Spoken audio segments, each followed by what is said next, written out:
Raiganj traffic পুলিশের উদ্যোগে ধারাবাহিকতা সচেতনতা শিবির, সুরক্ষায় জোর, হেলমেট এবং ট্রাফিক আইন মানার বার্তা, সড়ক দুর্ঘটনা রোধ এবং সাধারণ মানুষের মধ্যে ট্রাফিক আইন সম্পর্কে সচেতনতা বাড়াতে নিয়মিতভাবে বিভিন্ন সচেতনতা শিবিরের আয়োজন করেছে রায়গঞ্জ ট্রাফিক পুলিশ।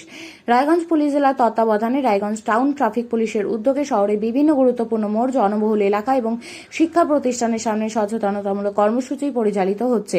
শিবিরগুলিতে চালকদের ট্রাফিক নিয়ম মেনে চলার বিষয়ে সচেতন করা হয়। বিশেষভাবে জোর দেওয়া হচ্ছে মোটর বাইক চালানোর সময় হেলমেট পরা বাধ্যতামূলক, গাড়ি চালানোর সময় সিট বেল্ট ব্যবহার, লেন ভঙ্গ না করা, উল্টো পথে গাড়ি না চালানো, ট্রাফিক সিগন্যাল মেনে চলার ওপর। ট্রাফিক পুলিশ আধিকারিকরা জানান, অনেক সময় সামান্য অসাবধানতায় বড় দুর্ঘটনার কারণ হয়ে দাঁড়ায়। তাই নিজের জীবন এবং পরিবারের নিরাপত্তার কথা মাথায় রেখে প্রত্যেকে ট্রাফিক আইন মেনে চলতে হবে। সচেতনতার বার্তা পৌঁছে দিতে ব্যানার, প্রচারপত্র বিতরণ, সরাসরি সাধারণ মানুষের সঙ্গে কথা বলার মাধ্যমে এই প্রচার চালানো হচ্ছে। রায়গঞ্জ ট্রাফিক পুলিশের পক্ষ থেকে জানানো হয়েছে, ভবিষ্যতেও এই ধরনের সচেতনতা শিবির চলবে। তাদের বার্তা, হেলমেট পরুন, ট্রাফিক আইন মেনে চলুন, নিরাপদে থাকুন। আপনার সচেতনতাই দুর্ঘটনা রোধের প্রধান উপায়। নাম হ্যাঁ কোথায় বাড়ি?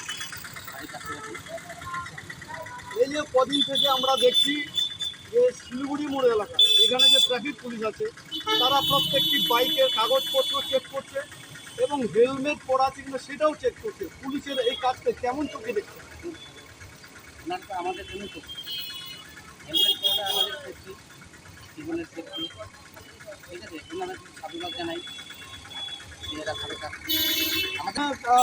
মানে কি বোঝাচ্ছে যে সরকার পরিবর্তনের পর পুলিশের মানে কড়া পদক্ষেপ চলছে, সেটাই মনে করছেন? না, যেটা কি চলছিল এখনও হচ্ছে। ওনারা সবসময় আমাদের হেলমেট করতে বলেন, এখনও ভুলে যাচ্ছেন। না, ওনারা তো ফোন দিলে হ্যাঁ আমরা হেলমেট যাচ্ছে জন্য করে ছেড়ে দিচ্ছে। এরপরে যখন আবার হেলমেট যারা পরবে না তাদের ফাইন করবে 1000 টাকা করে।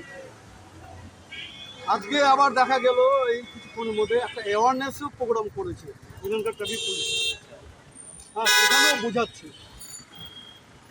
না না, ওনারা তো ভালোই কাজ করছে, প্রশাসন থেকে যথেষ্ট ভালো কাজ করছে, কোনো ই নেই।